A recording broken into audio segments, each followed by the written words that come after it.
With the first pick in the 2016 NBA Draft, the Philadelphia 76ers select Ben Simmons. So with the NBA Draft now in the rearview window, it's really got me asking a couple questions. How good can we really expect any of these NBA prospects to really be?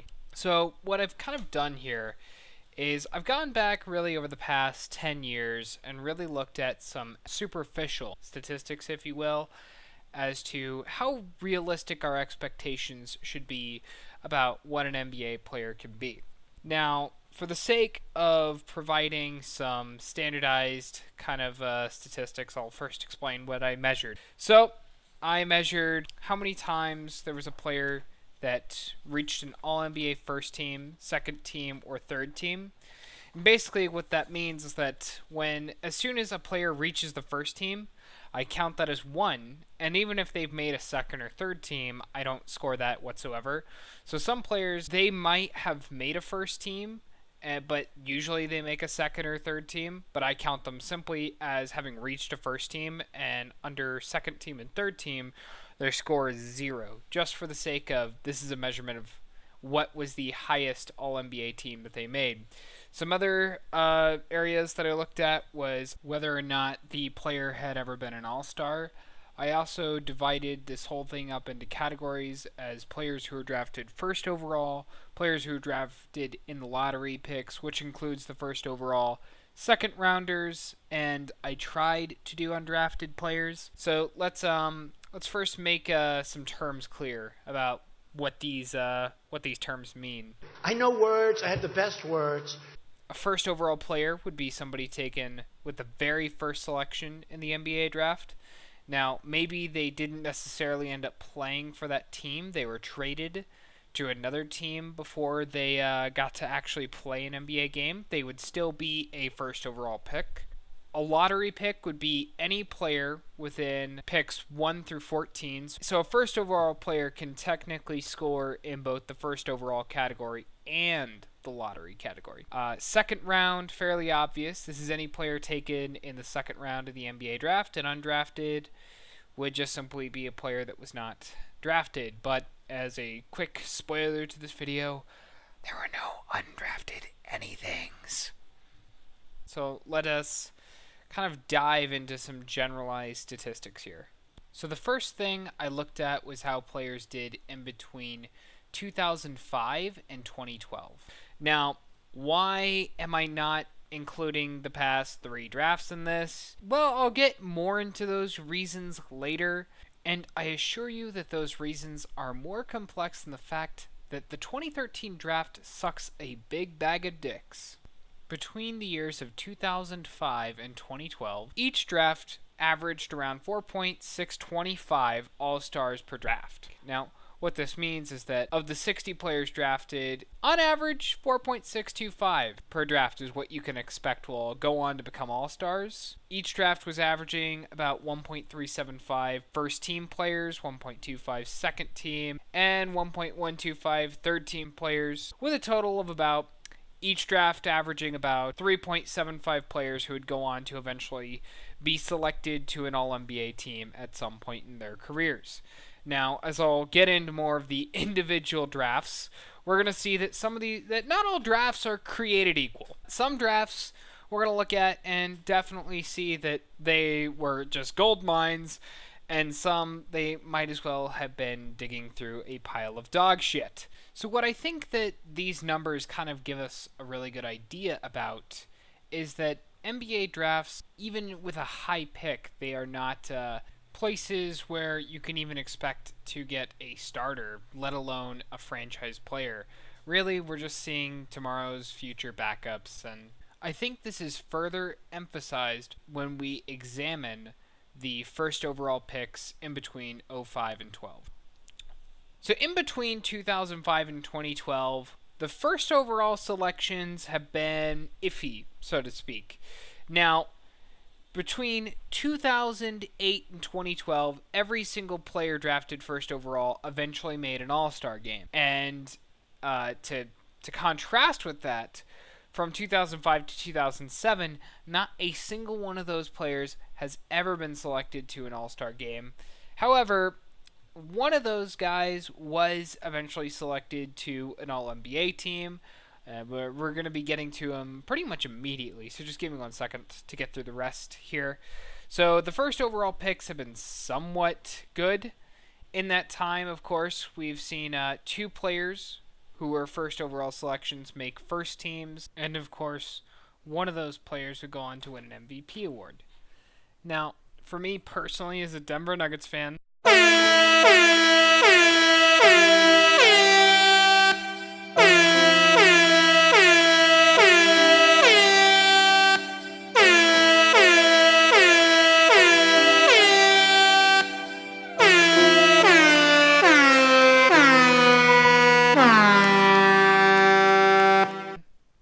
tragic.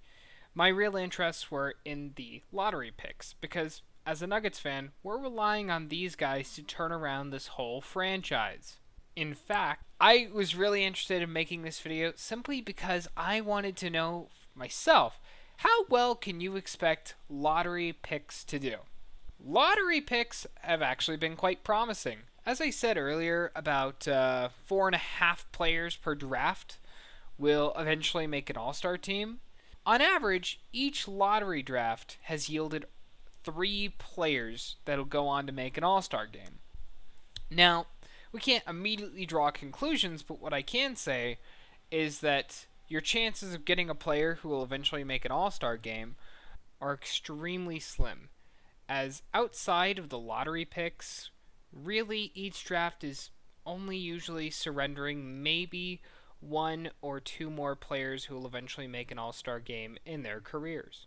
Lotteries on average yield about 1.125 second team All-NBA players, 0.625 third team All-NBA players, and each lottery averages about 1 person who will eventually be selected to a first team. The second round is it's bleak, guys. If you're hoping to get anything out of the second round, you're either a Warriors fan or you're just fucking desperate for anything.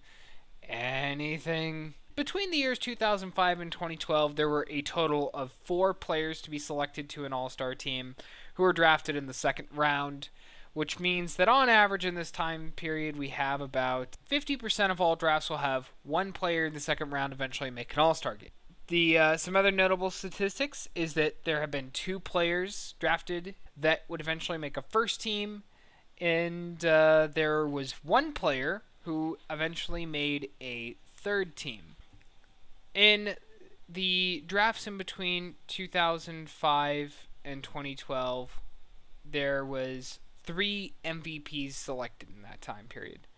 And that's the general statistics, and to really, and now I think to really give you true flavor and to really understand this this idea of our expectations of whether or not we should be expecting our draft picks to be, golden gods, the second coming or whatever, or if we should just already accept the fact that, a cow's manure is more useful than them, then I think we really need to understand the NBA drafts that in between the time period of 2005 and 2012.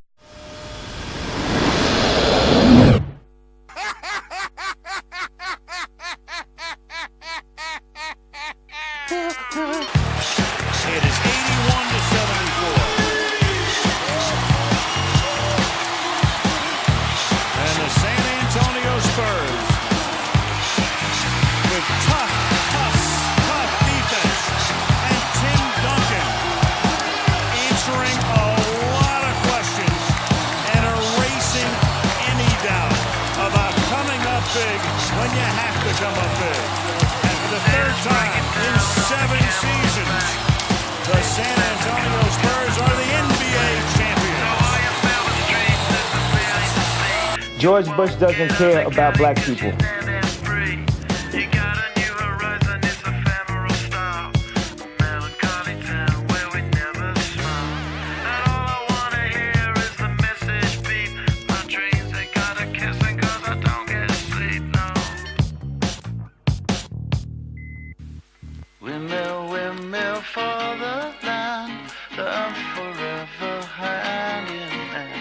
Take it all out on your stride.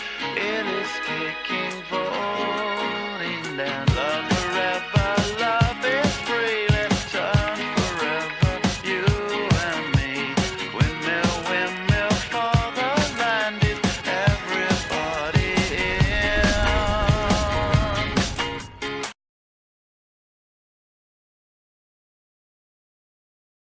So let's first begin with the 2005 draft. The 2005 draft yielded 5 All-Stars, 5 players who'd eventually make an All-NBA team, and of these All-Stars, 3 would come out of the lottery picks, which gives us about 60% of this draft's All-Stars being in the top 14 picks. Now, the first overall pick in this draft, depending on who you are, you might see this as a massive disappointment of a player, because this certainly surprised me looking back. The first overall pick in 2005 was Andrew Bogut. I wouldn't have picked that. He was okay. He made a third team, an All-NBA third team at some point in his career. I think he was still with Milwaukee when he did that, so props on him. He never made an All-Star game, even to this day. He's never been an All-Star. So this would be one of those this would be the only first overall pick through the entire first 3 drafts of this video that would make an All-NBA team. And so he's really the only one of consequence I'm going to talk about until 2008. Some other players of consequence in this lottery picks would be Deron Williams. He's made an All-NBA team and he's been an All-Star. Chris Paul. Nothing really need to be said.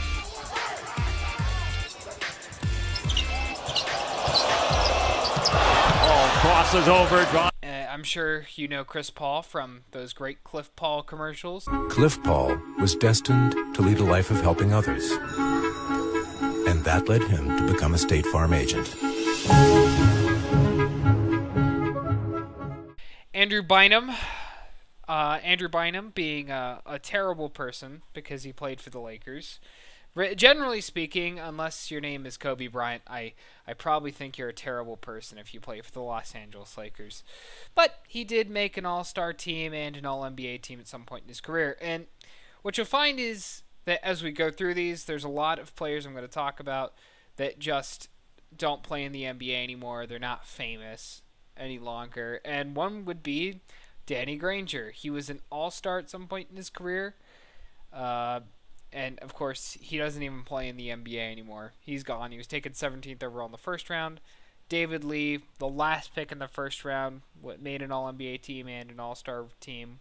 And that's it. That is pretty much everybody worth talking about drafted in 2005. Some other notable picks that, have been okay in their careers, but really aren't worth talking about. Nate Robinson, 21st overall pick. Jarrett Jacket, 22nd. Brandon Bass, anyone? Anyone? Brandon Bass? No. That's it. So 2006. So continuing the tradition of first overall players who don't make an All-Star game at any point and may or may not be all that relevant to anything going on in the NBA today. Andre Bargnani. Yeah, I think I'm pronouncing that right. He was a first overall pick out of Italy. For the second year in a row, the NBA draft had an international person taken first overall. That's interesting. I can't confirm this, but I think it's only happened twice, with most recently the 2013 and 14 drafts. If you're a diehard New York Knicks fan, or maybe for some reason you root for the Brooklyn Nets, you probably know who this guy is because he's played on your teams, and he's been okay. He didn't really ever do anything. Forget I even mentioned his name. The real guy we got to talk about in this draft is LaMarcus Aldridge. Rudy challenge, lob to Aldridge with one hand, right over Beasley. What a pass and what a finish. That's the run steal nearly by Matthews. That's it. I don't really think that there needs to be a lot of explanation here, other than hilarious. He was drafted by the Chicago Bulls, second overall. Here's David Stern. With the second pick in the 2006 NBA Draft, the Chicago Bulls select LaMarcus Aldridge from the University of Texas. That's got to sting for you Bulls fans, because you traded him. You traded. Why? Why did you trade him? Send this number 2 pick, and they're going to pick LaMarcus Aldridge, according to multiple sources. They'll send that to Portland, and in return, they'll get the number 4 pick, and the Blazers are expected to pick Tyrese Thomas for Chicago. They will also send over Victor Kriapa and future considerations. So the Bulls and the Blazers doing a deal after the Blazers had already done a deal to get 2 picks in the lottery with the Celtics.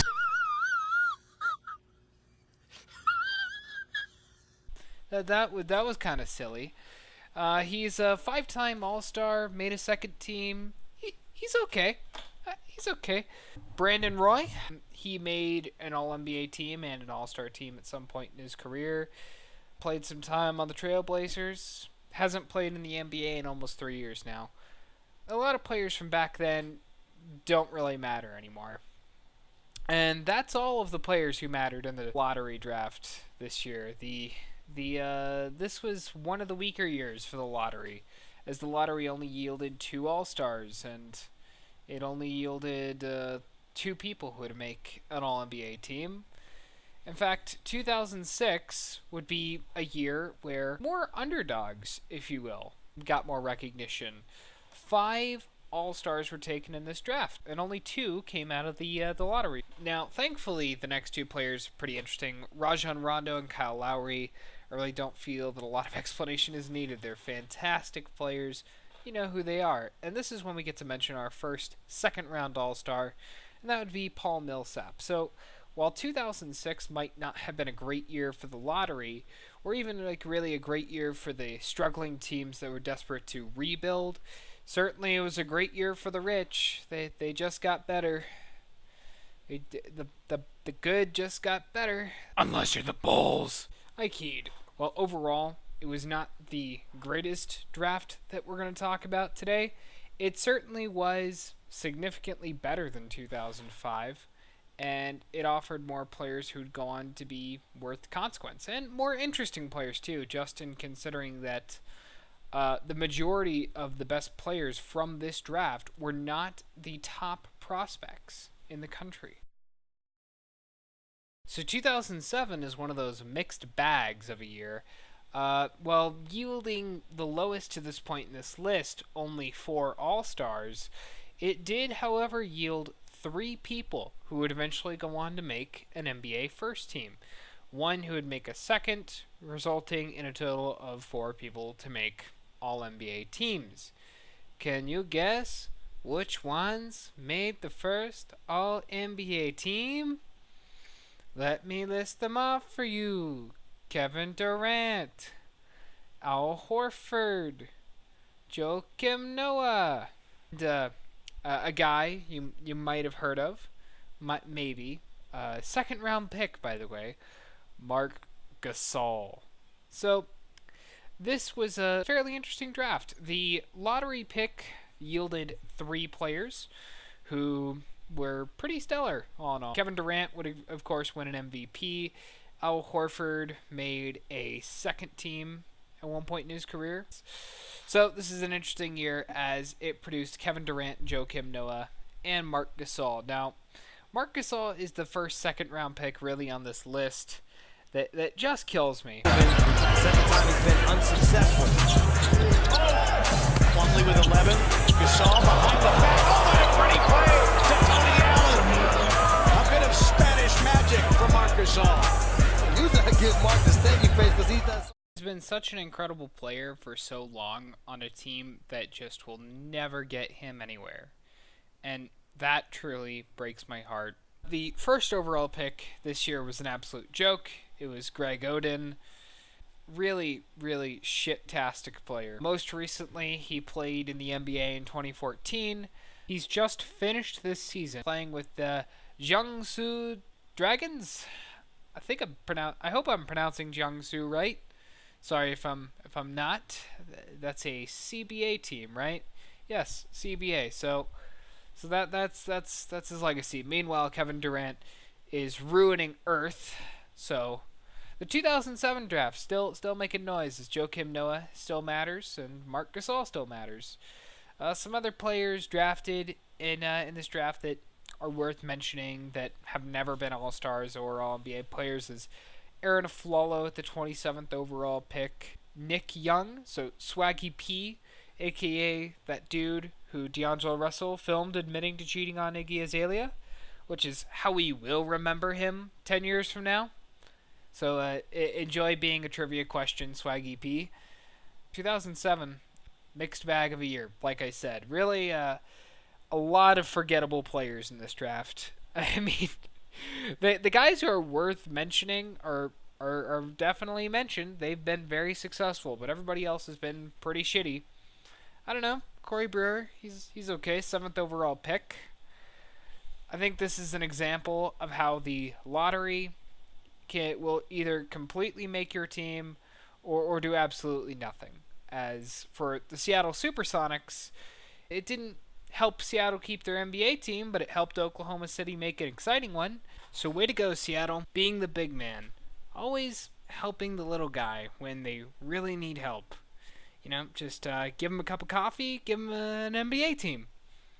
Go you. Nothing really left to say. The lottery picks in this draft were so-so. If you got somebody who mattered, they really were an anchor in your franchise, and if not, really nothing for you here.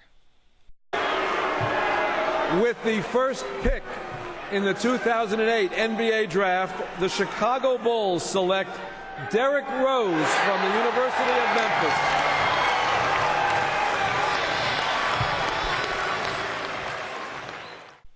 ...2008, a kick-ass fucking draft.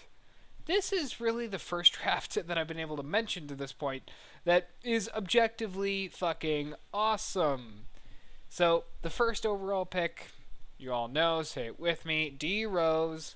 Of course, he would win an MVP in Chicago.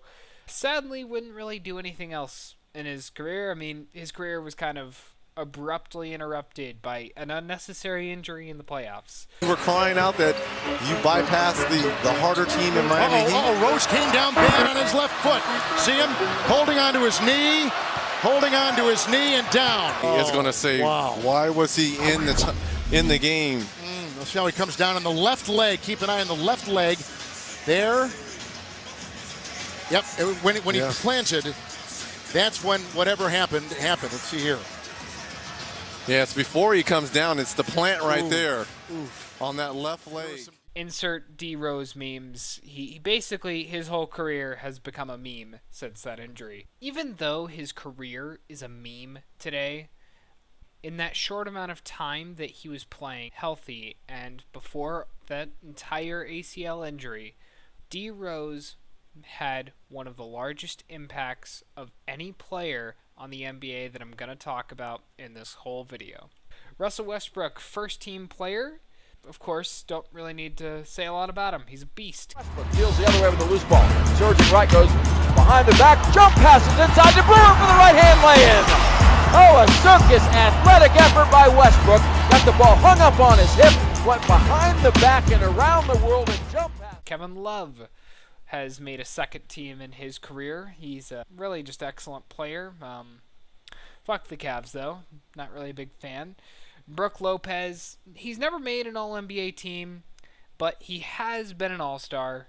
So really, what I can tell you is that this is a really cool draft because it's one where if you're drafting in the lottery, you kind of lucked out here. The lottery in 2008 produced 4 players who would become All-Stars, and the lottery would also produce 2 people who would become a member of a first team, 1 person who would become a member of a second team, which that's a pretty successful rate. And really, what else is really cool about this lottery is that even the players who have never been an All-Star or have never made an All-NBA team are worth mentioning. They're really important players. I'm talking about O.J. Mayo, drafted 3rd overall, Danilo Gallinari at 6th overall, Eric Gordon at 7th, DJ Augustine at 9th, although DJ Augustine matters much less, but he's still worth mentioning. Not many drafts kind of have that, where there's a lot of players that were not drafted either are worth mentioning. Costa Koufos was not an all-star or an all-NBA player, but he was taken at 23rd overall. Serge Ibaka taken at 24th, and George Hill at 26th. Back to the point at hand, Roy Hibbert was taken 17th overall. He's been an all-star. And then in the second round, we have DeAndre Jordan. It's really hard to believe that this guy has made such an impact. He's been selected to a first All-NBA team, as in he's been recognized by the NBA as the best center in the league.